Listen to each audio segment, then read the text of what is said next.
ಎಲ್ಲರಿಗೂ ನಮಸ್ಕಾರ. ಈ ಒಂದು ಅವಧಿಯಲ್ಲಿ ನಾನು ಫೈನಾನ್ಸಿಂಗ್ ಇಂಟರ್ನ್ಯಾಷನಲ್ ಆಪರೇಷನ್ಸ್ ಅಂತ ಅಂದರೆ ಅಂತಾರಾಷ್ಟ್ರೀಯ ಹಣಕಾಸಿನ ಕಾರ್ಯಾಚರಣೆಗಳ ಕುರಿತಾಗಿ ನಾನು ತಿಳಿಸ್ಕೊಡ್ತೀನಿ. ಬಹುಮುಖ್ಯವಾಗಿ ಯಾವಾಗ ನೋಡ್ರಿ, ಈಗ ನಾವು ಇಂಟರ್ನ್ಯಾಷನಲ್ ಫೈನಾನ್ಸ್ ಅಂತಾರಾಷ್ಟ್ರೀಯ ಹಣಕಾಸನ್ನ ನಾವು international macro economics as it's deal with finance on global level, ಇದನ್ನ ನಾವು ಮ್ಯಾಕ್ರೋ ಎಕನಾಮಿಕ್ಸ್ ಅಂತ ಹೇಳಿ ಕರಿತೀವಿ. ಯಾಕೆ ಕರಿತೀವಿ ಅಂತಂದ್ರೆ ಇದು ಜಾಗತಿಕ ಮಟ್ಟದ ಅಂದ್ರೆ ಗ್ಲೋಬಲ್ ಲೆವೆಲ್ನ ಹಣಕಾಸನ್ನ ಒಂದು ವಿಚಾರವನ್ನ ಇದು ತಿಳಿಸ್ಕೊಡ್ತದೆ ಅಂತ. ಹಂಗ ಮತ್ತ ಮುಂದೆ ನೋಡೋದಾದ್ರೆ ಇಂಟರ್ನ್ಯಾಷನಲ್ ಫೈನಾನ್ಸ್ ಏನ್ ಮಾಡತ್ತಪ್ಪ ಅಂದ್ರೆ it helps organisation engage in cross border transactions with foreign business partners such as customers, investors, suppliers and holders. ಅಂದ್ರೆ ಇದು ಯಾರು ಒಂದು ವ್ಯಾಪಾರ ಸಂಸ್ಥೆಗಳಿಗೆ ಯಾವ ತರ ಸಹಕಾರ ಕೊಡುತ್ತೆ ಅಂತಂದ್ರೆ ಗ್ರಾಹಕರು, ಹೂಡಿಕೆದಾರರು, ಪೂರೈಕೆದಾರರು ಮತ್ತು ಸಾಲಗಾರರಂತಹ ನೋಡ್ರಿ, ಗ್ರಾಹಕರು, ಹೂಡಿಕೆದಾರರು ಮತ್ತು ಪೂರೈಕೆದಾರರು, ಸಾಲಗಾರರಂತಹ ವಿದೇಶಿ ವ್ಯಾಪಾರ ಪಾಲುದಾರರೊಂದಿಗೆ ಅಲ್ವಾ, ಇವರೆಲ್ಲ ವಿದೇಶಿ ವ್ಯಾಪಾರದ ಪಾಲುದಾರರೊಂದಿಗೆ ಗಡಿಯಾಚೆಗಿನ ವ್ಯವಹಾರಗಳಲ್ಲಿ ತೊಡಗಿಸಿಕೊಳ್ಳಲು ಸಂಸ್ಥೆಗಳಿಗೆ ಅಂತಾರಾಷ್ಟ್ರೀಯ ಹಣಕಾಸು ಸಹಾಯ ಮಾಡ್ತದೆ ಅಂತ ಅಲ್ವಾ. ಈಗ ನಮ್ಗೆ ಇಲ್ಲಿ ಒಂದು ಕೀವರ್ಡ್ ಗೊತ್ತಾಯ್ತು, ಏನು? ವಿದೇಶಿ ವ್ಯಾಪಾರದ ಪಾಲುದಾರರು. ಯಾರ್ಯಾರು ಪಾಲುದಾರರು ಅಂತಂದ್ರೆ ಗ್ರಾಹಕರು ಅಲ್ವಾ, ಕಸ್ಟಮರ್. ಅದೇ ತರ ಪಾರ್ಟ್ನರ್ಸ್ ಅಂದ್ರೆ ಪಾಲುದಾರರು, ಹಾಗೆ ಪೂರೈಕೆದಾರರು ಅಂದ್ರೇನು ಸಪ್ಲೈಯರ್ಸ್ ಅಲ್ವಾ, ಗೂಡ್ಸ್ ಅನ್ನ ಸಪ್ಲೈ ಮಾಡೋಂತರು. ಹಾಗೆ ಡೆಟಾರ್ಸ್ ಅಂದ್ರೆ ಸಾಲಗಾರರು. ಓಕೆ, ಇವರೆಲ್ಲರೂ ಏನಂತಂದ್ರೆ ಇವರೆಲ್ಲರೂ ವಿದೇಶಿ ವ್ಯಾಪಾರದ ಪಾಲುದಾರರು. ಇವರೆಲ್ಲರಿಗೂ ಏನ್ ಮಾಡ್ತಾರೆ ಅಂದ್ರೆ ಗಡಿಯಾಚೆಗಿನ ಅಂದ್ರೆ ನಮ್ಮ ದೇಶದಿಂದ ಹೊರಭಾಗ ಗಡಿಯಾಚೆ ಇರುವಂತಹ ಪ್ರದೇಶಗಳು, ಕರೆಕ್ಟಾ? ನಮ್ಮ ದೇಶದಿಂದ ಹೊರಭಾಗ ಇರುವಂತದ್ದು ಗಡಿಯಾಚೆಗಿನ ಪ್ರದೇಶಗಳು ಅಂತ ಆಗ್ತದೆ. ಇಂತಹ ಪ್ರದೇಶಗಳೊಂದಿಗಿನ ವ್ಯವಹಾರ ಸಂಸ್ಥೆಗಳಲ್ಲಿ ತೊಡಗಿಸಿಕೊಳ್ಳಲು ವ್ಯಾಪಾರದಲ್ಲಿ ತೊಡಗಿಸಿಕೊಳ್ಳಲು ಅಂತಾರಾಷ್ಟ್ರೀಯ ಹಣಕಾಸು ಸಹಾಯವನ್ನ ಮಾಡ್ತದೆ. ಅದಕ್ಕೆ ಅಲ್ಲಿ ವರ್ಡ್ ಇರೋದು ಏನಂತ, ಅಂತಾರಾಷ್ಟ್ರೀಯ ಅಂತ. ಅದೇ ದೇಶೀಯ ಅಂತಂದ್ರೆ ವಿತ್ ಇನ್ ದ ಕಂಟ್ರಿ, ಇದು ಔಟ್ಸೈಡ್ ದ ಕಂಟ್ರಿ ವ್ಯಾಪಾರ ವಹಿವಾಟು ಬಿಸ್ನೆಸ್ ಗಳಿಗೆ ಇದು ಸಹಕಾರವನ್ನ ನೀಡ್ತದೆ. ಯಾವುದೋ ಅಂತಾರಾಷ್ಟ್ರೀಯ ಹಣಕಾಸಿನ ಕಾರ್ಯಾಚರಣೆಗಳು. ಈಗ ಮುಂದೆ ನೋಡೋದಾದ್ರೆ ಇಲ್ಲಿ ನೋಡ್ರಿ, ಏನ್ ಹೇಳ್ತಾರೆ ಅಂದ್ರೆ ಮಲ್ಟಿನ್ಯಾಷನಲ್ ಫರ್ಮ್ಸ್ ಅಂದ್ರೇನು, ಬಹುರಾಷ್ಟ್ರೀಯ ಸಂಸ್ಥೆಗಳು, and financial and non financial firms. Financial and non financial firms ಅಂದ್ರೆ ಬಹುರಾಷ್ಟ್ರೀಯ ಸಂಸ್ಥೆಗಳು ಮತ್ತು ಹಣಕಾಸು ಮತ್ತು ಹಣಕಾಸೇತರ ಸಂಸ್ಥೆಗಳು that indulge in cross border transaction in general take part in a variety of international financial operations including arbitrage, hedging, speculation, financing and investment. ಅಂತಂದ್ರೆ ಸಾಮಾನ್ಯವಾಗಿ ಗಡಿಯಾಚೆಗಿನ ವಹಿವಾಟಿನಲ್ಲಿ ಪಾಲ್ಗೊಳ್ಳುವ ನೋಡ್ರಿ, ಗಡಿಯಾಚೆಗಿನ ಅಂದ್ರೆ ಕ್ರಾಸ್ ಬಾರ್ಡರ್ ಅಂದ್ರೆ ನಮ್ಮ ದೇಶದ ಹೊರಗಡೆ ನಡೆಯುವಂತ ವಹಿವಾಟಲ್ಲಿ ಯಾರ್ಯಾರು ಪಾಲ್ಗೊಳ್ಳುವ ಯಾರು?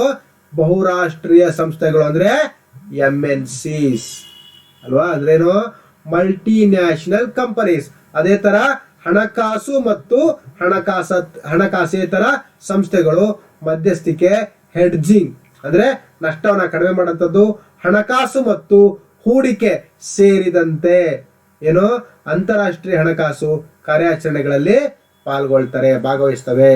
ಅಂದ್ರೆ ಒಟ್ಟು ಒಂದು ಅರ್ಥ ಏನಪ್ಪಾ ಅಂದ್ರೆ ಇದಕ್ಕೆ ಹಣಕಾಸಿನ ಏನು ಇಂಟರ್ನ್ಯಾಷನಲ್ ಫೈನಾನ್ಸ್ ಏನು ಆಪರೇಷನ್ಸ್ ಅಲ್ಲಿ ಯಾರು ಪಾಲ್ಗೊಳ್ತಾರಪ್ಪ ಅಂತಂದ್ರೆ, ಯಾರು ಪಾಲ್ಗೊಳ್ತಾರೆ? MNCs, ಬಹುರಾಷ್ಟ್ರೀಯ ಸಂಸ್ಥೆಗಳು, ಹಣಕಾಸು ಮತ್ತು ಹಣಕಾಸೇತರ ಸಂಸ್ಥೆಗಳು, ಮಧ್ಯಸ್ಥಿಕೆ ವಹಿಸುವಂತಹ ಸಂಸ್ಥೆಗಳು, ಹಣಕಾಸು ಮತ್ತು ಹೂಡಿಕೆ ಸೇರಿದಂತೆ ವಿವಿಧ ಅಂತಾರಾಷ್ಟ್ರೀಯ ಹಣಕಾಸು ಇವೆಲ್ಲ ಏನು ಮಾಡ್ತಾರೆ, ಇವು ಇದರಲ್ಲಿ ಪಾಲ್ಗೊಳ್ತದೆ ಕಾರ್ಯಾಚರಣೆಗಳಲ್ಲಿ.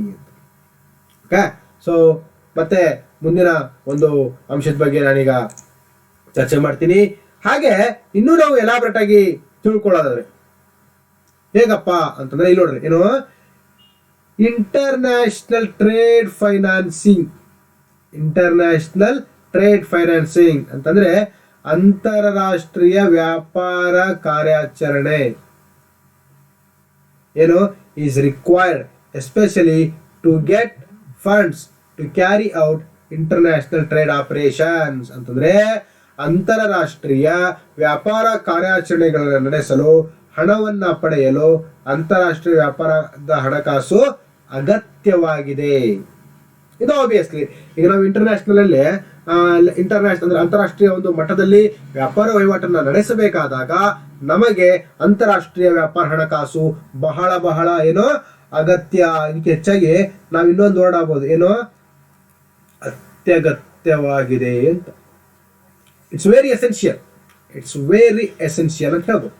ಹಾಗೆ ಇಲ್ಲಿ ನೋಡ್ರಿ ಮತ್ತೇನೊಂದು ಏನಂತೆ, depending on the types and attributes of financing there are major methods of transactions in international trades. ಅಂತಂದ್ರೆ ಹಣಕಾಸಿನ ಪ್ರಕಾರಗಳು ಮತ್ತು ಗುಣಲಕ್ಷಣಗಳನ್ನು ಅವಲಂಬಿಸಿ ಏನು ಅದರ ಪ್ರಕಾರಗಳು ಮತ್ತು ಅದರ ಗುಣಲಕ್ಷಣ ಫೀಚರ್ಸ್ಗಳನ್ನು ಅವಲಂಬಿಸಿ ಅಂತಾರಾಷ್ಟ್ರೀಯ ವ್ಯಾಪಾರದಲ್ಲಿ ವಹಿವಾಟಿನ ಇವೆಲ್ಲ ಏನಾಗಿರ್ತವೆ, ಪ್ರಮುಖವಾದಂತಹ ವಿಧಾನಗಳಾಗಿರ್ತವೆ ಅಂತ. ಓಕೆ, ಹಂಗೇನೆ ಇಲ್ಲಿ ಇನ್ನೊಂದು ವರ್ಡ್ ಬರ್ತದೆ, ಏನು each currency carries on interest rate. ಖಂಡಿತವಾಗಿ, ಯಾಕಂದ್ರೆ ಪ್ರತಿಯೊಂದು ಏನು ಕರೆನ್ಸಿಗಳು ಅದರದೇ ಆದಂತಹ ಏನು ತಮ್ಮ ಬಡ್ಡಿ ದರವನ್ನ ಹೊಂದಿರ್ತದೆ. ಬಡ್ಡಿ ದರವನ್ನ ಇದು ಹೊಂದಿರ್ತದೆ. ಯಾಕಂದ್ರೆ ಸಾಲ ತಗೊಳ್ಳೋಂಥದ್ದು, ಯಾಕಂದ್ರೆ ಬಿಸ್ನೆಸ್ ಮಾಡೋವಂಥವ್ರು ಯಾವತ್ತೂ ಕೇಳ್ಕೊಳ್ರಿ, ಯಾವತ್ತೂ ತಮ್ಮ ಹತ್ರ ಇರೋ ದುಡ್ಡನ್ನ ಇಟ್ಕೊಂಡು ಬಿಸ್ನೆಸ್ ಮಾಡೋಂಥದ್ದಲ್ಲ. ಸಾಲ ತಗೊಂಡು ಬಿಸ್ನೆಸ್ ಮಾಡಿ ಅದರಲ್ಲಿ ಪ್ರಾಫಿಟ್ ತಗೊಂಡು ಸಾಲವನ್ನ ಅದರಲ್ಲಿ ತೀರ್ಸೋವಂಥದ್ದು. ಓಕೆ, ಅದೇ ಬಿಸ್ನೆಸ್ ಯಾವತ್ತಿದ್ರು. ನಮ್ಮ ಹತ್ರ ಇದ್ದೇ ದುಡ್ಡು ಇಟ್ಕೊಂಡು ನಾವೇ ಬಿಸ್ನೆಸ್ ಮಾಡೋದು ಲಾಸ್ ಆಗ್ಬಿಡೋದು. ನೋ ನೋ ನೋ ಬಿಸ್ನೆಸ್ ಹೇಗಂದ್ರೆ ನಾವು ಬಂಡವಾಳನ ಹಾಕೋದು. ಯಾವ ತರ ಬಂಡವಾಳ ಮಾಡ್ತೀವಿ ಬಿಸ್ನೆಸ್ ಅಲ್ಲಿ? ಒಂದು ಕ್ಯಾಪಿಟಲ್ ಮಾಡ್ತೀವಿ ಅಂತಂದ್ರೆ ಶೇರ್ಸ್ ಮುಖಾಂತರ ಮಾಡ್ತೀವಿ ಅಲ್ವಾ? ಅಂದ್ರೆ ಷೇರುಗಳ ಮುಖಾಂತರ, ಡಿಬೆಂಚರ್ಸ್ ಮುಖಾಂತರ. ಕರೆಕ್ಟಾ? ನೀವು ಲಾಸ್ಟ್ ಟೈಮ್ FM ಅಲ್ಲಿ ನೋಡಿದ್ರಿ ನೀವು, ಏನಂತ ಶೇರ್ಸು, ಡಿಬೆಂಚರ್ಸು, ಆಮೇಲೆ ನೆಕ್ಸ್ಟ್ ಇನ್ನು ಸಾಕಷ್ಟು ರೀತಿಯಲ್ಲಿ ಅಲ್ವಾ ನಾವು ಏನ್ ಮಾಡ್ತೀವಿ, ಬಂಡವಾಳವನ್ನು ನಾವು ಸಂಗ್ರಹ ಮಾಡ್ತೀವಿ. ಹಂಗಾಗಿ ಇದಕ್ಕೆ ಪ್ರತಿಯೊಂದಕ್ಕೂ ಅದರದೇ ಆದಂತಹ ಒಂದು ಬಡ್ಡಿ ದರ ಇದ್ದೇ ಇರುತ್ತೆ. ಹಾಗೇನೆ it is like A barometer of the strength of weakness of an economy. ಅಂದ್ರೆ ಇದು ಅರ್ಥಶಾಸ್ತ್ರದ ಏನಪ್ಪಾ ಅಂದ್ರೆ ಅರ್ಥಶಾಸ್ತ್ರ ಅನ್ನೋದಕ್ಕಿಂತ ಹೆಚ್ಚಾಗಿ ಅರ್ಥವ್ಯವಸ್ಥೆಯ ಬಲ ಅಥವಾ ಅರ್ಥವ್ಯವಸ್ಥೆಯ ಅದಕ್ಕೆ ಬಲ ಅಥವಾ ಅದಕ್ಕೆ ಶಕ್ತಿ ಇಲ್ಲ ಅಂದ್ರೆ ವೀಕ್ನೆಸ್ ಅಲ್ವಾ? ವೀಕ್ನೆಸ್ ತೋರಿಸ್ಕೊಡಂತ ಏನೋ ಒಂಥರ ಬ್ಯಾರೋಮೀಟರ್ ಇದ್ದಂಗೆ. ಏನ್ ಬ್ಯಾರೋಮೀಟರ್? ವಾತಾವರಣದ ಆರ್ದ್ರತೆಯನ್ನು ಅಳೆಯುವಂತಹ ಒಂದು ಮಾಪನ ಅಂತ. ವಾತಾವರಣದ ಆರ್ದ್ರತೆ ಬ್ಯಾರೋಮೀಟರ್ ಅಂತ ಕರಿತೀವಿ ಅಲ್ವಾ? ಹಂಗೆ ಅದೇನಕ್ಕೆ ಬ್ಯಾರೋಮೀಟರ್ ಯೂಸ್ ಮಾಡ್ತೀವಿ? ಬ್ಯಾರೋಮೀಟರ್ ಯೂಸ್ ಮಾಡೋದು ವಾತಾವರಣದಲ್ಲಿ ಹಿಡ್ಕೊಂಡು ಅಲ್ಲಿ ಮಳೆ ಹ್ಯೂಮಿಡಿಟಿ ಎಷ್ಟಿದೆ, ಎರೇರ್ ಎಷ್ಟಾಗುತ್ತೆ, ಅದು ಇದು ಎಲ್ಲವನ್ನ ಅಳೆಯೋದು. ಹಂಗೆ ಇದು ಕೂಡ. Okay, understood. ನಾವು ಮೂವಿಂಗ್ ಟು ಅನದರ್ ಪಾಯಿಂಟ್. ಯಾವ್ದಪ್ಪ ಅಂದ್ರೆ ಈ ಅನದರ ಇನ್ನೊಂದು ಅಂಶದಲ್ಲಿ ಏನು ಮಾಡೋಣ ಅಂತಂದ್ರೆ ನೋಡೋಣ. ಪೇಮೆಂಟ್ಸ್ ಮೆಥಡ್ ಇಂಟರ್ನ್ಯಾಷನಲ್ ಟ್ರೇಡ್ ಅಲ್ವಾ? Payments method for international trade ಅಂದ್ರೆ ಅಂತಾರಾಷ್ಟ್ರೀಯ ವ್ಯಾಪಾರದಲ್ಲಿನ ಪಾವತಿಯ ವಿಧಾನಗಳು ಅಂತ. ಪಾವತಿಯ ವಿಧಾನಗಳು ಹೇಗೆ? ಇಲ್ಲಿ ನೋಡ್ರಿ ಏನ್ ಹೇಳ್ತಾರೆ ಅಂದ್ರೆ, in any international trade transaction, in any international trade transaction, credit is provided by either the supplier, the buyer, one or more financial institutions, or any combination of the above. ಅಂತಂದ್ರೆ ಇನ್ನು ನೋಡ್ರಿ ಯಾವುದೇ ಅಂತಾರಾಷ್ಟ್ರೀಯ ವ್ಯಾಪಾರ ವಹಿವಾಟಿನಲ್ಲಿ ಅಂತಾರಾಷ್ಟ್ರೀಯ ವ್ಯಾಪಾರ ವಹಿವಾಟಲ್ಲಿ ಸಾಲವನ್ನ ಸರಬರಾಜುದಾರ ಅಂದ್ರೆ ರಫ್ತು ಮಾಡೋಂಥವನು ಅಥವಾ ಖರೀದಿದಾರ ಆಮದು ಮಾಡ್ಕೊಳ್ಳೋಂಥವನು ಒಂದು ಅಥವಾ ಹೆಚ್ಚಿನ ಹಣಕಾಸು ಸಂಸ್ಥೆಗಳು ಅಥವಾ ಮೇಲಿನ ಯಾವುದೇ ಸಂಯೋಜನೆಯಿಂದ ಒದಗಿಸಲಾಗುತ್ತದೆ. ಕರೆಕ್ಟಾ? ಹೆಂಗಂತಂದ್ರೆ ಇಲ್ಲಿ ಸಾಲವನ್ನ ಹೆಂಗ್ ಕೊಡ್ತಾರೆ ಅಂತಂದ್ರೆ ಒಂದು ಅಥವಾ ಹೆಚ್ಚಿನ ಹಣಕಾಸು ಸಂಸ್ಥೆಗಳು ಅಥವಾ ಅದಕ್ಕಿಂತ ಮೇಲಿನ ಯಾವುದೇ ಒಂದು ಸಂಯೋಜನೆಯಿಂದ ಏನ್ ಮಾಡ್ತಾರೆ ಇಲ್ಲಿ ಸೌಲಭ್ಯನ ಒದಗಿಸಿಕೊಳ್ಳಲಾಗ್ತದೆ. ಮತ್ತು the form of credit whereby the supplier funds entire the trade cycle is known as supplier credit. ಏನೋ ನೋಡ್ರಿ ಏನಂತಿದೆ, the form of credits whereby supplier funds the entire trade cycle is known as ಅಂತ ಕರೀತಾರೆ ಅದನ್ನ supplier credit ಅಂತ. ಅಂತಂದ್ರೆ ಸಾಲ ರೂಪವು ಸರಬರಾಜುದಾರನು ಸಂಪೂರ್ಣ ವ್ಯಾಪಾರ ಚಕ್ರವನ್ನು ಸರಬರಾಜುದಾರ ಎಂದು ಅಂದ್ರೆ ಏನು, ಕಂಪ್ಲೀಟ್ ಟ್ರೇಡ್ ಸೈಕಲ್ ನಾವೇನಂತ ಕರಿತೀವಿ, ಸಪ್ಲೈಯರ್ ಕ್ರೆಡಿಟ್ ಅಂತ ಹೇಳಿ ನಾವು ಕರಿತೀವಿ. ಅಂದ್ರೆ ಸರಬರಾಜುದಾರನ ಒಂದು ಕ್ರೆಡಿಟ್ ಸಾಲ ಅಂತ ಹೇಳಿ ನಾವು ಇದನ್ನ ನಾವು ಕರಿತೀವಿ. ಆಯ್ತಾ? ಹಾಗೆ ಮತ್ತೆ ಮುಂದುವರೆದು ಹೇಳೋದಾದ್ರೆ ಮುಂದೇನಪ್ಪಾ ಅಂತಂದ್ರೆ ಯಾವ್ಯಾವ ರೀತಿಯಲ್ಲಿ ಮೆಥಡ್ಸ್, ನಾವೀಗ ಮೆಥಡ್ಸ್ ಬಗ್ಗೆ ಒಂದು ವ್ಯಾಖ್ಯಾನ ಮಾಡಿದ್ವಿ, ಅಂದ್ರೆ ಡಿಫೈನ್ ಮಾಡಿದ್ವಿ ಹೆಂಗಾಗ್ಬೋದು, ಪೇಮೆಂಟ್ ಯಾವ ತರ ಅಂದ್ರೆ ಹೇಳಿದ್ವಿ. ಈಗ ಯಾವ್ಯಾವ ಟೈಪ್ ಅಲ್ಲಿ ಆಗ್ತವೆ ಅನ್ನೋದಾದ್ರೆ ಮೊದಲನೇದು ಪ್ರೀ ಪೇಮೆಂಟ್.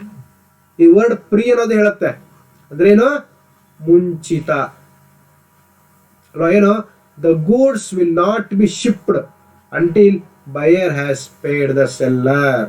ಅಂದ್ರೆ ಏನೋ ಇಲ್ಲಿ ಒಬ್ಬ ಇಂಪೋರ್ಟ್ ಮಾಡ್ತಾನೆ, ಒಬ್ಬ ಪರ್ಸನ್ ಎಕ್ಸ್ಪೋರ್ಟ್ ಮಾಡ್ತಾನೆ, ಒಬ್ಬ ಇಂಪೋರ್ಟ್ ಮಾಡ್ತಾನೆ, ಒಬ್ಬ ಎಕ್ಸ್ಪೋರ್ಟ್ ಮಾಡ್ತಾನೆ. ಇಲ್ಲಿ ಯಾವ ತರ ಆಗ್ತಂದ್ರೆ the goods will not be shipped until the buyer has paid the seller. ಇಲ್ಲಿ ಇಂಪೋರ್ಟ್ ಮಾಡುವಂತವನು ಬೈಯರ್, ಅಂದ್ರೆ ನಾವು ಇದನ್ನ ಕನ್ನಡದಲ್ಲಿ ಅಂತ ಕರಿತೀವಿ, ಈ ತರ ನಾವು ಖರೀದಿದಾರ ಅಂತ ಹೇಳಿ ಕರಿತೀವಿ. ಈ ಖರೀದಿದಾರನ ಏನು ಸರಕಿದೆ ಅಂದ್ರೆ ಗೂಡ್ಸ್ ಇದೆ, ಈತ ಪಾವತಿ ಮಾಡ್ದೇನೆ ಯಾರಿಗೆ ಈತ ಎಕ್ಸ್ಪೋರ್ಟ್ ಮಾಡ್ತಾರಲ್ಲ ಇವನಿಗೆ ಪೇಮೆಂಟ್ ಮಾಡಿದ್ರೆ ಮಾತ್ರನೇ ಈ ಸರಕನ್ನ ಆತ ಶಿಪ್ಪಿಂಗ್ ಮಾಡ್ತಾನೆ. ಶಿಪ್ಡ್ ಅಂತಂದ್ರೇನು, ಹಡಗಲ್ಲಿ ಸರಕನ್ನ ಕಳಿಸ್ಕೊಡ್ತಾನೆ. ಅದನ್ನೇ ನಾವು ಪ್ರೀ ಪೇಮೆಂಟ್ ಅಂತ ಅನ್ನೋದು.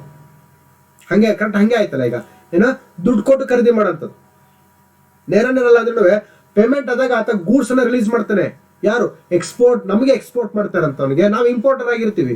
ಆತ ಏನ್ ಮಾಡ್ತಾನೆ, ಆತನಿಗೆ ನಾವು ಪೇಮೆಂಟ್ ಮಾಡಿದ್ಮೇಲೆ ಆತ ನಮಗೆ ಗೂಡ್ಸ್ ಅನ್ನ ಶಿಪ್ ಮಾಡ್ತಾನೆ. ಇದನ್ನ ನಾವೇನಂತ ಕರಿತೀವಿ, ಪ್ರೀ ಪೇಮೆಂಟ್ ಅಂತ ಹೇಳಿ ಕರಿತೀವಿ. ಓಕೆ, ಇದಾದ್ಮೇಲೆ ಎರಡನೇದು ಪಾಯಿಂಟ್ ಏನಪ್ಪಾ ಅಂದ್ರೆ ಲೆಟರ್ ಆಫ್ ಕ್ರೆಡಿಟ್ ಅಂತ ಇದೆ ನೋಡಿ.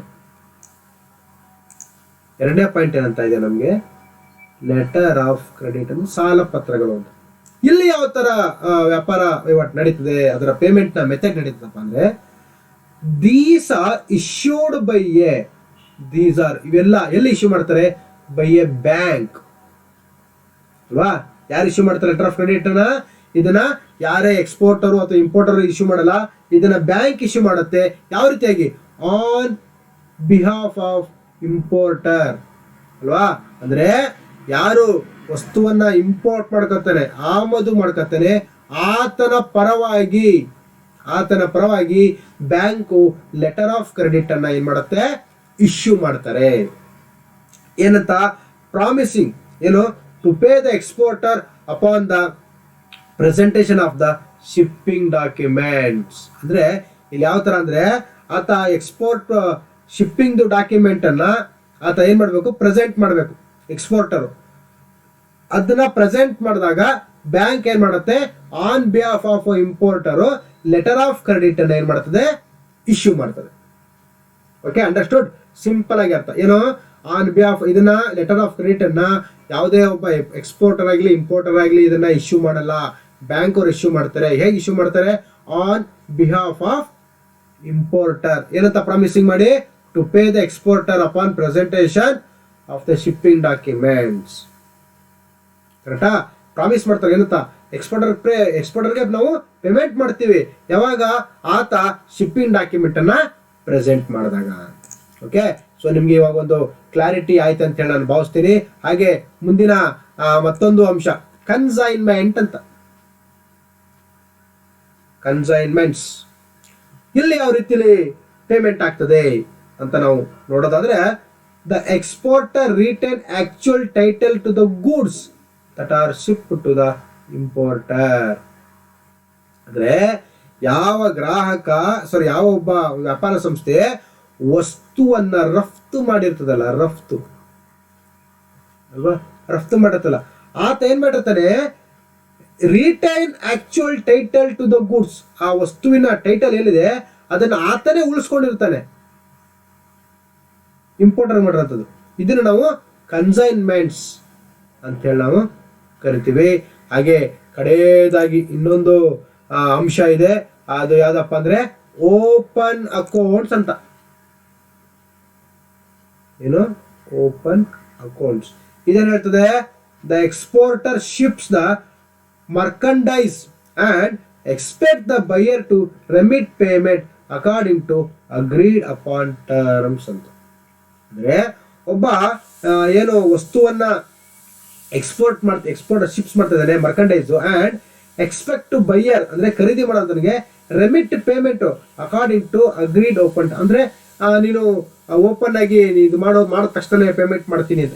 ಇದಾದ್ರೆ ನಾವು ವಸ್ತು ನಮಗೆ ತಲುಪೋ ಮುಂಚೆನೆ ಪೇಮೆಂಟ್ ಮಾಡೋಂಥದ್ದು. ಆದ್ರೆ ಇದು ಶಿಪ್ ಆದ ತಕ್ಷಣ ನಾವೇನ್ ಮಾಡ್ತೀವಿ, ಮರ್ಕಂಡೈಸ್ ಅಂಡ್ ಎಕ್ಸ್ಪೆಕ್ಟ್ ಇದರ ನಿರೀಕ್ಷೆ ಏನು, the buyer to remit payment according to, ಅಂದ್ರೆ ಈ ಮುಂಚೆನೆ ಅವರು ನಿರ್ಧಾರ ಮಾಡ್ಕೊಂಡಿರ್ತಾರೆ ಯಾವುದು ವ್ಯಾಪಾರ ವಹಿವಾಟಿನ ನೀತಿ ನಿಯಮಗಳಿಗೆ ಅನುಸಾರವಾಗಿ ಅತೇನ್ ಮಾಡ್ಬಿಡ್ತಾನೆ, ಓಪನ್ ಅಕೌಂಟ್ ಅಲ್ಲಿ ಪೇಮೆಂಟ್ ಮಾಡ್ತಾರೆ. ಓಕೆನಾ? ಇದು ಓಪನ್ ಅಕೌಂಟ್ ಟ್ರಾನ್ಸಾಕ್ಷನ್ ಬಗ್ಗೆ ನಿಮಗೆ ಮಾಹಿತಿ ಬಂದಂಗಾಯ್ತು. ಈಗ ನಾವು ಇಷ್ಟೊತ್ತು ನೋಡಿದಂಥದ್ದೇನು, payment methods for international trade ಅಲ್ವಾ. ನಾವು ಇಲ್ಲಿವರೆಗೆ ನೋಡಿರೋಂಥದ್ದು ಅಂತಾರಾಷ್ಟ್ರೀಯ ವ್ಯಾಪಾರದಲ್ಲಿನ ಅಲ್ವಾ, ಅದ್ರ ಬಗ್ಗೆ ನೋಡಿದ್ದವು. ಅಂತಾರಾಷ್ಟ್ರೀಯ ವ್ಯಾಪಾರದಲ್ಲಿನ ಪಾವತಿಯ ವಿಧಾನಗಳ ಬಗ್ಗೆ ನೋಡಿದ್ವಿ. ಈಗ ನಾವು ಯಾವ ತರ ನೋಡೋದಂದ್ರೆ, ಹಣಕಾಸು ವ್ಯಾಪಾರದಲ್ಲಿನ ಪಾವತಿ ವಿಧಾನ ಯಾವ ತರ ಆಗ್ತದೆ ಅಂತಂದ್ರೆ, ಮೊದಲನೇದು ಏನಂತ ಇದೆ, ಅಕೌಂಟ್ಸ್ ರಿಸೀವಬಲ್ ಫೈನಾನ್ಸಿಂಗ್ ಅಂತ. ಅಕೌಂಟ್ಸ್ ರಿಸೀವಬಲ್ ಫೈನಾನ್ಸಿಂಗ್ ಯಾವ ತರ, an exporter that needs fund immediately may obtain a bank loan that is secured by an assignment of the accounts receivable. ಅಂತಂದ್ರೆ ತಕ್ಷಣವೇ ಹಣದ ಅಗತ್ಯ ಇರುವ ರಫ್ತುದಾರನು ಸ್ವೀಕರಿಸುವ ಖಾತೆಯ ನಿಯೋಜನೆಯಿಂದ ಸುರಕ್ಷಿತವಾದ ಬ್ಯಾಂಕ್ ಸಾಲವನ್ನ ಪಡೆಯಬಹುದು. It's like loan. ಹೇಗೆ, ಈಗ ಯಾರು ವಸ್ತುವನ್ನ ಎಕ್ಸ್ಪೋರ್ಟ್ ಮಾಡ್ತಾ ಇದ್ದಾನೆ ಆತನಿಗೆ ತಕ್ಷಣವೇ ಹಣದ ಅಗತ್ಯ ಇರ್ತದೆ ಅಂತ ಅನ್ಕೊಳ್ಳೋಣ.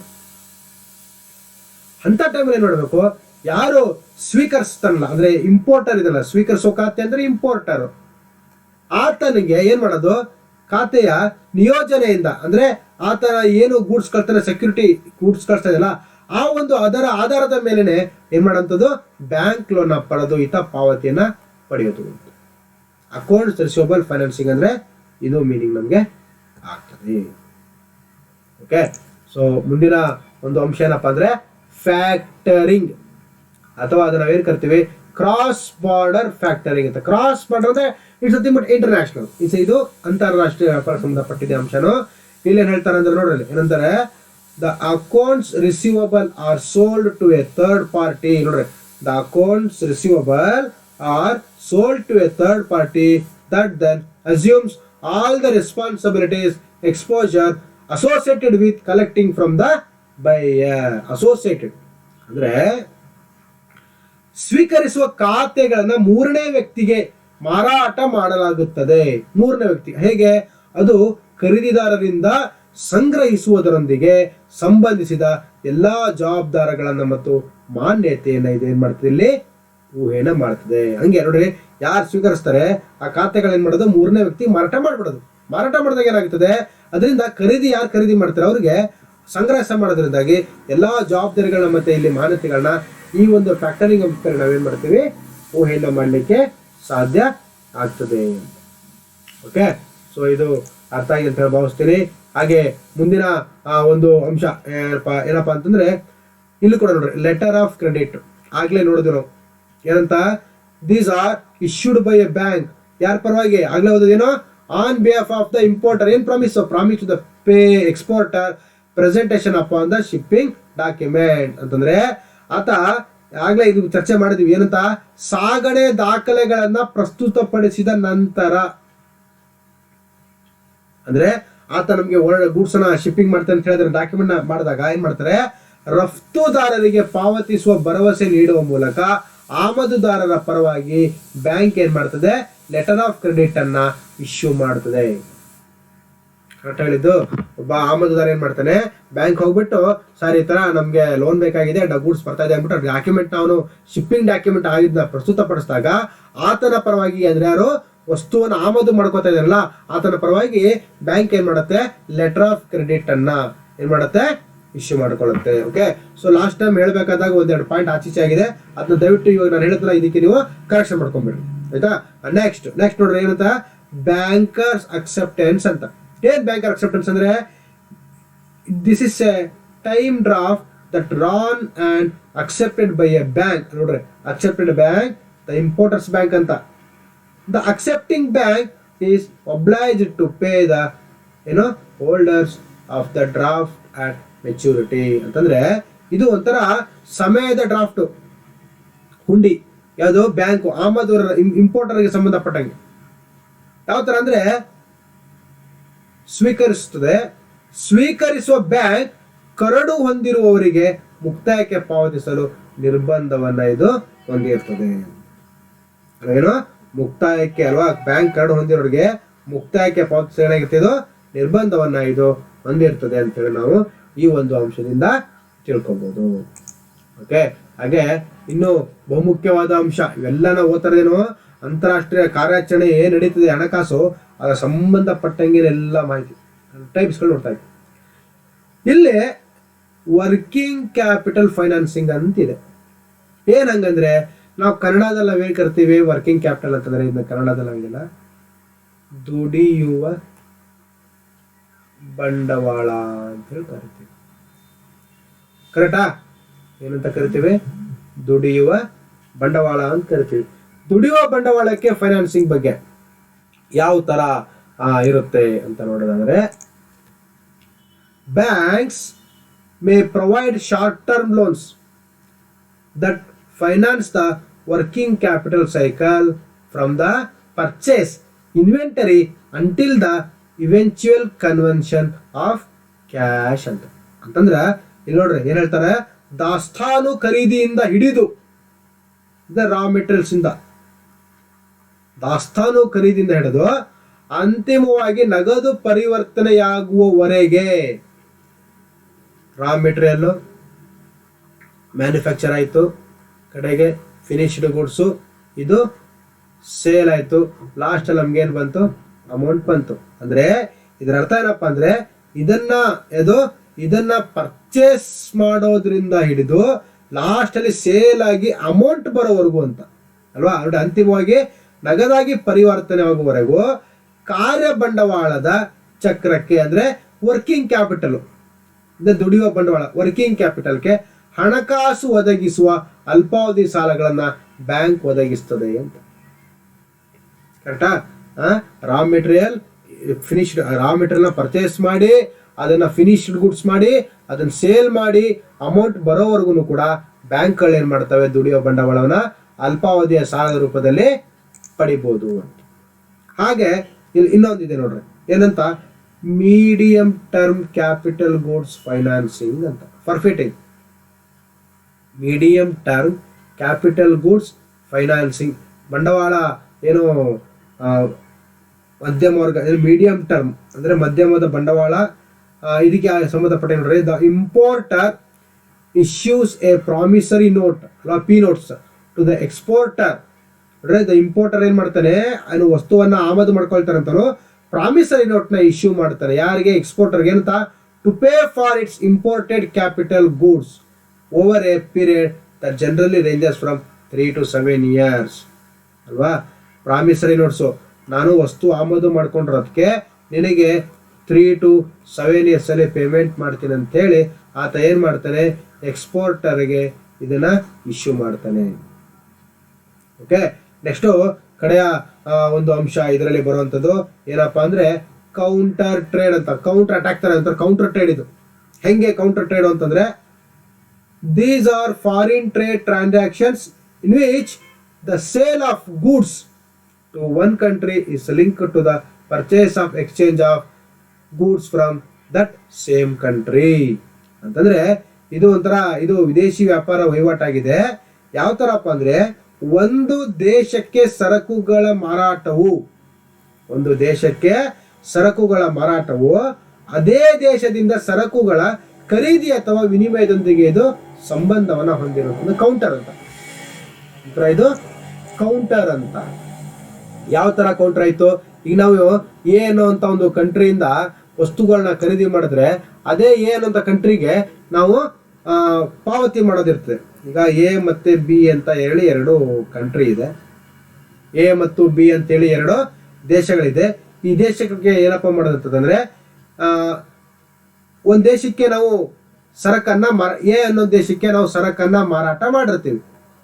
ಮಾರಾಟ ಮಾಡಿದಾಗ ಏನ್ ಮಾಡ್ತಾರೆ? ಇವ್ರು ನಮ್ಗೆ ಅಮೌಂಟ್ ಪೇ ಮಾಡಬೇಕು. ಅದ್ರ ಬದಲು ಮಾರಾಟ ಮಾಡಿದಾಗ ನಮ್ಗೆ ಅವ್ರ ಅಮೌಂಟ್ ಕೊಡೋ ಬದಲು ಇವರು ನಮ್ಗೆ ಕೆಲವು ಸರಕನ್ನ ನಮ್ಗೆ ವಿನಿಮಯ ಮಾಡೋದು ಅಂತ. ಕರೆಕ್ಟ್ ಅಲ್ಲ? ಇದ್ರದ್ದು ಏನಾಗುತ್ತೆ, ಇಲ್ಲಿ ಪೇಮೆಂಟ್ ಬದಲು ಈಸಿಯಾಗಿ ಎಕ್ಸ್ಚೇಂಜ್ ಆಯಿತು, ಕೌಂಟರ್ ಟ್ರೇಡ್ ಆಗೋಯ್ತು. ಈ ಮುಖಾಂತರ ಕೂಡ ಅಂತಾರಾಷ್ಟ್ರೀಯ ಹಣಕಾಸಿನ ಕಾರ್ಯಾಚರಣೆಗಳು ನಡೀತಾವೆ ಅಂತ. ಓಕೆ, ಇದಾದ್ಮೇಲೆ ಏಜೆನ್ಸೀಸ್ ಭಾರತದಲ್ಲಿ ನೋಡಿ, ಇದು ಸ್ವಲ್ಪ ತಿಳ್ಕೊಳ್ಳೋಣ. ಏನಂತಂದ್ರೆ, agencies that motivate international trade in India ಅಂತಂದ್ರೆ, ಭಾರತದಲ್ಲಿನ ಏಜೆನ್ಸಿಗಳು ಅಂತಾರಾಷ್ಟ್ರೀಯ ವ್ಯಾಪಾರಕ್ಕೆ ಸಹಕಾರ ಪ್ರೇರೇಪಣೆ ಕೊಡುವಂಥದ್ದು ಯಾವ್ಯಾವ ಇದ್ದಾವೆ ಅಂತ. ಇಂಡಿಯಾದಲ್ಲಿ ಅಂತಾರಾಷ್ಟ್ರೀಯ ವ್ಯಾಪಾರ ವಹಿವಾಟಿಗೆ ಮೋಟಿವೇಟ್ ಅಂದ್ರೆ ಪ್ರೇರೇಪಣೆ ಅಥವಾ ಸಪೋರ್ಟ್ ಮಾಡುವಂತ ಸಂಸ್ಥೆಗಳು ಯಾವಿದಪ್ಪ ಅಂತಂದ್ರೆ, ಅದರಲ್ಲಿ ಹಲವಾರು ಇದಾವೆ. RBI ಭಾರತದ ಕೇಂದ್ರ ಬ್ಯಾಂಕ್ ಅಲ್ವಾ? ಸೊ ಆಗಲೇ ಚರ್ಚೆ ಮಾಡಿದೀವಿ. ಏನಂತ? ಸ್ಥಾಪನೆ ಆಗಿದ್ದು 1935, ರಾಷ್ಟ್ರೀಕರಣ ಆಗಿದ್ದು 1949. ಓಕೆ, ಅದೇ ತರ ಎಕ್ಸಿಮ್ ಬ್ಯಾಂಕ್ ಅಂತ. ಎಕ್ಸಿಮ್ ಅಂತಂದ್ರೆ ಏನು ನೋಡ್ರಿ, ಎಕ್ಸಿಮ್ ಅಂತ ಇದೆ. ಇದನ್ನ ಎರಡು ಭಾಗ ಮಾಡಿದ್ರೆ ಏನಂತಾಗುತ್ತೆ? ಇದು ಎಕ್ಸ್ಪೋರ್ಟ್ ಅಂತ ಆಯ್ತು, ಇದು ಇಂಪೋರ್ಟ್ ಅಂತ ಆಯ್ತು. ಇದನ್ನ ಕನ್ನಡದಲ್ಲಿ ಅಂತ ಕರಿತೀವಿ ಆಮದು ರಫ್ತು ಬ್ಯಾಂಕ್. ಸ್ಥಾಪನೆ ಆಗಿದೆ ಅವಾಗ 1982 ಇಸ್ವಿನಲ್ಲಿ. ಕರೆಕ್ಟಾ? ಇದೇನ್ ಮಾಡ್ತದೆ, ನಮ್ಮ ದೇಶದ ಉದ್ಯಮಗಳು ಯಾರು ಕ್ರಾಸ್ ಬಾರ್ಡರ್ ಬಿಸ್ನೆಸ್ ಮಾಡ್ತಾರೆ, ಯಾರು ಕ್ರಾಸ್ ಬಾರ್ಡರ್ ಅಥವಾ ಅಂತಾರಾಷ್ಟ್ರೀಯ ಬಿಸ್ನೆಸ್ ಮಾಡ್ತಾರೆ, ಇವ್ರಿಗೆ ಅಗತ್ಯ ಸಾಲ ಸೌಲಭ್ಯಗಳನ್ನ ಕೊಟ್ಟು ಇವ್ರು ವ್ಯಾಪಾರ ಮಾಡ್ತಾರೆ. ಮತ್ತೆ ಅಲ್ಲೆಲ್ಲ ನೋಡಿದ್ವಿ ನಾವು, ಏನಂತ ಲೆಟರ್ ಆಫ್ ಕ್ರೆಡಿಟ್ ಅಂತೆಲ್ಲ. ಹಂಗೆ ಇವ್ರೇನ್ ಮಾಡ್ತಾರೆ, ನಮ್ಗೆ ವ್ಯಾಪಾರ ಸಂಸ್ಥೆಗಳಿಗೆ ಸಹಾಯ ಮಾಡ್ತಾರೆ. ಅದೇ ತರ ಮೂರನೇದು ಸೆಬಿ ಸ್ಥಾಪನೆ ಆಗಿದ್ದು 1988. ಕನ್ಫ್ಯೂಸ್ ಆಗ್ಬೇಡ್ರಿ, ಇದೇ ಎಕ್ಸಾಕ್ಟ್. ಆದ್ರೆ ಇದಕ್ಕೆ ಅಧಿಕಾರ ಅಂದ್ರೆ ಶಾಸನಾತ್ಮಕ ಸ್ಥಾನಮಾನ ಸಿಕ್ಕಿದೆ ಯಾವಾಗ? 1992. ಯಾಕೆ 92ರಲ್ಲಿ ತಗೊಂಡ್ವಿ? ಯಾಕಂದ್ರೆ ಭಾರತ ಸಂದರ್ಭದಲ್ಲಿ ಏನ್ ಮಾಡ್ತು, LPGಯನ್ನ ಅಳವಡಿಸ್ಕಂತು. ಕರೆಕ್ಟಾ? ಜಾಗತೀಕರಣ, ಉದಾರೀಕರಣ ಮತ್ತು ಖಾಸಗೀಕರಣ ಅನ್ನೋಂಥ ನೀತಿಯನ್ನ ಭಾರತ ಅಳವಡಿಸ್ಕೊಂತು. ಆಮೇಲೆ ಏನಾಗ್ಬಿಡ್ತು, ಸೆಬಿದು ಇನ್ನೊಂದು ಬಹಳ ಅತ್ಯದ್ಭುತ ಕರ್ತವ್ಯ ಏನಪ್ಪಾ ಅಂತಂದ್ರೆ, ಸಿಕ್ತವ್ರು ಇಂಡಿಯಾದಲ್ಲಿ ಹೂಡಿಕೆ ಮಾಡಿ ಲಾಭ ಮಾಡ್ಕೊಂಡು ಹೋಗೋದು. ಆದ್ರೆ ಏನಾಗುತ್ತೆ, ಇದ್ರ ನಿಮ್ಗೆ ಇನ್ನೂ ಒಂದು ವಿಸ್ತಾರವಾಗಿ ಹೇಳ್ಬಿಡ್ತೀನಿ. ಈಗ ಒಂದು ಎಕ್ಸಾಂಪಲ್ ಅಂತ ತಿಳ್ಕೊಳ್ಳೋಣ. ಅಂದ್ರೆ ಯಾವುದೋ ಒಂದು ಫಾರಿನ್ ಒಂದು ಕಂಪ್ನಿ ಇದೆ ಅಲ್ವಾ, ಒಂದು ಕಂಪ್ನಿ ಇದೆ. ಇವ್ರೇನ್ ಮಾಡ್ತಾರೆ, ನಮ್ಮ ದೇಶದಲ್ಲಿ ತಂದು ಹೂಡಿಕೆ ಮಾಡ್ತಾರೆ. ಹೂಡಿಕೆ ಮಾಡಿ ಇಲ್ಲೊಂದು ಫ್ಯಾಕ್ಟ್ರಿ ಏನೋ ಓಪನ್ ಮಾಡಿ ಒಳ್ಳೆ ಪ್ರಾಫಿಟ್ ತಗೋತಾರೆ. ಅದಕ್ಕೆ ಏನೇನ್ ಮಾಡ್ತಾರೆ ಅವರು? ಏನೇನಂತಂದ್ರೆ ಭಾರತದ ರಿಸೋರ್ಸಸ್ ಅನ್ನ ಯೂಸ್ ಮಾಡ್ಕೋತಾರೆ ಅಲ್ವಾ. ಅಂದ್ರೆ ನಮ್ಮ ದೇಶದ ಸಂಪನ್ಮೂಲವನ್ನ ಬಳಕೆ ಮಾಡ್ಕೋತಾರೆ. ಬಳಕೊಂಡಾಗ ಏನಾಯ್ತು, ಸಂಪನ್ಮೂಲ ಖಾಲಿ ಆಗ್ತಾ ಬಂತು. ಇವರು ಪ್ರಾಫಿಟ್ ಮಾಡ್ಕೊಂಡು ಬಂದ್ರು, ಆ ವಸ್ತುವನ್ನ ಮಾರಿ ಬಂದ್ರು. ಸೊ ಇದಕ್ಕೇನ್ ಸಿಕ್ತೀಗ ನೆಕ್ಸ್ಟ್ ಅಲ್ವಾ. ಅಂದ್ರೆ ಕೆಲಸ ಏನಾಗ್ತದೆ, ಈ ಫಾಲ್ಸ್ ಕಂಪ್ನಿಗಳು ಕೂಡ ಫ್ರಾಡ್ ಮಾಡೋ ಉದ್ದೇಶದಿಂದಾಗಿ ಫಾಲ್ಸ್ ಕಂಪ್ನಿಗಳು ಕೂಡ ಬಂದು ಹೂಡಿಕೆ ಮಾಡ್ಬಿಡ್ತವೆ ಇಲ್ಲಿ. ಅಂಥದ್ದೆಲ್ಲ ತಡೆಗಟ್ಟಕ್ಕಂತ ಹೇಳಿದ್ರೆ ಸೆಬಿ ಇರೋದು ನಮ್ಮಲ್ಲಿ. ಸೆಕ್ಯೂರಿಟಿ ಭದ್ರತೆ ಕೊಡ್ತಾರೆ ನಮ್ಗೆ ಅವರು. ಭದ್ರತೆ ವಿನಿಮಯ ಭಾರತದ ಭದ್ರತೆ ವಿನಿಮಯದ ಬ್ಯಾಂಕ್ ಅದು. ಓಕೆ, ಇರಲಿ, ಮುಂದೆ ಇದ್ರ ಬಗ್ಗೆ ತಿಳ್ಕೊಳ್ಳೋ ಪ್ರಯತ್ನ ಮಾಡೋಣ. ಈಗ ಅಭಿವೃದ್ಧಿ ಬ್ಯಾಂಕುಗಳು ಅಂತ ಮುಂದಿನ ಅಂಶ ಅಂದ್ರೆ ಡೆವಲಪ್ಮೆಂಟ್ ಬ್ಯಾಂಕ್ಸ್. ನೋಡ್ರಿ ಏನಿದೆ ಇದು, ಅಭಿವೃದ್ಧಿ ಬ್ಯಾಂಕುಗಳು ಸುಮಾರು ಇದಾವೆ ಇವೆಲ್ಲ. IDBI, SIDBI, IFCI ಅಂತ ಇವೆಲ್ಲವನ್ನು ಕೂಡ ನಾವು ಎಂತ ಕರಿತೀವಿ, ಅಭಿವೃದ್ಧಿಯ ಬ್ಯಾಂಕುಗಳು. ಅಭಿವೃದ್ಧಿಯ ಬ್ಯಾಂಕ್ ಯಾಕೆ ಅಭಿವೃದ್ಧಿ ಅಂತಂದ್ರೆ ಇದು ಕಮರ್ಷಿಯಲ್ ಬ್ಯಾಂಕ್ಸ್ ತರಲ್ಲ ಇದು, ಅಂದ್ರೆ ಸಾರ್ವಜನಿಕ ಕಮರ್ಷಿಯಲ್ ಬ್ಯಾಂಕ್ಸ್ ಇರ್ತಾರ ಹಂಗಲ್ಲ ಇದು. ಇದು ದೊಡ್ಡ ದೊಡ್ಡ ಸಾಲ ಕೊಡ್ತಾರೆ, ಇದು ದೊಡ್ಡ ದೊಡ್ಡ ಸಾಲಗಳು. IDBI ಅಂದ್ರೇನು, industrial development bank of India ಅಂದ್ರೆ ಕನ್ನಡದಲ್ಲಿ ಭಾರತದ ಕೈಗಾರಿಕಾ ಅಭಿವೃದ್ಧಿ ಬ್ಯಾಂಕ್. ಭಾರತದ ಕೈಗಾರಿಕಾ ಅಭಿವೃದ್ಧಿ ಬ್ಯಾಂಕು. IFC ಅಂತಂದ್ರೆ ಇಂಡಿಯನ್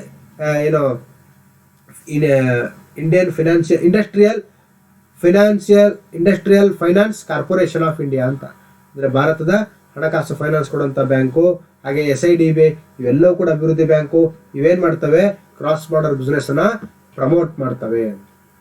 ಹಾಗೆ ಇನ್ನು ಕಡೆಯದಾಗಿ ನಾವು ಒಂದು ಅಂಶನ ಹೇಳೋದಾದ್ರೆ, various ministries of government of India. Various ministry ಅಂದ್ರೆ ಸರ್ಕಾರದ ವಿವಿಧ ಇಲಾಖೆಯ ಮಿನಿಸ್ಟ್ರೀಸ್ ಅಂದ್ರೆ ಸಚಿವಾಲಯಗಳು ಅಂತ ಕರಿಬಹುದು. ಸಾಕಷ್ಟಿದೆ ಇದು. ಏನು, ಮಿನಿಸ್ಟ್ರಿ ಆಫ್ ಕಾರ್ಪೊರೇಟ್ ಅಫೈರ್ಸ್ ಅಂತ ಇದೆ, ಮಿನಿಸ್ಟ್ರಿ ಆಫ್ ಎಕ್ಸ್ಟರ್ನಲ್ ಅಫೈರ್ಸ್ ಅಂತ ಇದೆ, ministry of commerce and industries ಅಂತ ಇದೆ. ಇವರೆಲ್ಲ ಒಟ್ಟುಗೂಡಿ ಏನ್ ಮಾಡ್ತಾರೆ, ಇವರೆಲ್ಲ ಒಟ್ಟುಗೂಡಿ ನಮಗೆ ಇಲ್ಲಿ ಇಂಟರ್ನ್ಯಾಷನಲ್ ಬಿಸ್ನೆಸ್ ಮಾಡಲಿಕ್ಕೆ ಪ್ರಮೋಟ್ ಅನ್ನ ಮಾಡ್ತಾರೆ. ಓಕೆ, ಹಾಗೆ ಕಡೆಯದಾಗಿ ಒಂದು ಅಂಶವನ್ನ ನಾವು ಇಲ್ಲಿ ಚರ್ಚೆ ಮಾಡಿದ್ರೆ ಕನ್ಕ್ಲೂಷನ್ ಪಾರ್ಟ್ ಏನಪ್ಪಾ ಅಂತಂದ್ರೆ, ಇನ್ ದ ಲಾಸ್ಟ್ 2 decades ಅಂದ್ರೆ ಕಳೆದ 2 ದಶಕಗಳಿಗೆ ಹೋಲಿಸಿದ್ರೆ the financial economics have increasingly got interconnected around the world ಅಂತಂದ್ರೆ ಕಳೆದ 2 ದಶಕಗಳಲ್ಲಿ ಆರ್ಥಿಕತೆ ಪ್ರಪಂಚದಾದ್ಯಂತ ಹೆಚ್ಚು ಪರಸ್ಪರ ಸಂಬಂಧವನ್ನ ಏನಾಗಿದೆ ಹೊಂದಿದಾವೆ ಅಂತ. ಅದೇ ತರ the impact of globalisation has been felt in every aspect of economy ಅಂತಂದ್ರೆ ಆರ್ಥಿಕತೆಯ ಪ್ರತಿಯೊಂದು ಅಂಶಗಳಲ್ಲೂ ನೋಡ್ರಿ, ಎಕನಾಮಿಕ್ಸ್ ಪ್ರತಿಯೊಂದು ಅಂಶಗಳಲ್ಲೂ ಜಾಗತೀಕರಣದ ಪ್ರಭಾವವನ್ನ ಹೊಂದಿದೆ ಅಂತ, ಅಂದ್ರೆ ಹೊಂದಿದೆ ಅಂತ ಫೆಲ್ಟ್. ಹಾಗೆ ಮುಂದುವರೆದೋದಾದ್ರೆ financial globalisation has afforded substantial benefits to the national economics and both investors and wealth creators. ನೋಡ್ರಿ, ನ್ಯಾಷನಲ್ ಎಕನಾಮಿಕ್ಸ್ ಯಾವ ತರ, ಹಣಕಾಸು ಜಾಗತೀಕರಣವು ರಾಷ್ಟ್ರೀಯ ಆರ್ಥಿಕತೆಗಳಿಗೆ ಮತ್ತು ಹೂಡಿಕೆದಾರರಿಗೆ, ಸಂಪತ್ತು ಸೃಷ್ಟಿಕರ್ತರಿಗೆ ಅಲ್ವಾ, ಅವರ ವೆಲ್ತ್ ಯಾರು, ಬಿಸ್ನೆಸ್ ಪರ್ಸನ್ಸ್. ವೆಲ್ತ್ ಕ್ರಿಯೇಟರ್ಸ್ ಅಂದ್ರೆ ಯಾರು, they are entrepreneurs or business persons. ಅವ್ರಿಗೆ ಏನ್ ಮಾಡ್ತಾರೆ, ಸಾಕಷ್ಟು ಪ್ರಯೋಜನಗಳನ್ನ ಇದು ನೀಡ್ತಾ ಇದೆ. ಆದ್ರೂ however it has a reckoning effect on financial market as well. ಆದ್ರೂ ಕೂಡ ಇದು ಹಣಕಾಸು ಮಾರುಕಟ್ಟೆಗಳ ಮೇಲೆ ಪರಿಣಾಮ ಬೀರ್ತದೆ. ಯಾವ್ದು ಪರಿಣಾಮ ಬೀರ್ತದೆ, ಅಂತಾರಾಷ್ಟ್ರೀಯ ಕಾರ್ಯಾಚರಣೆಗಳಿಗೆ ಹಣಕಾಸು ಅಂತಂದ್ರೆ financing international operations. Okay, so almost ಈ ಒಂದು ಏನು ಅಂಶ ನಿಮ್ಗೆ ಎಲ್ಲರಿಗೂ ಅರ್ಥ ಆಗಿದೆ ಅಂತ ಹೇಳಿ ನಾನು ಭಾವಿಸ್ತೀನಿ. ಮುಂದಿನ ಒಂದು ಅವಧಿಯಲ್ಲಿ ಮತ್ತೊಂದು ಅಂಶನ ತಗೊಂಡು ನಾನು ಬರ್ತೀನಿ. ಅಲ್ಲಿವರೆಗೂ ಎಲ್ಲರಿಗೂ ಧನ್ಯವಾದಗಳು.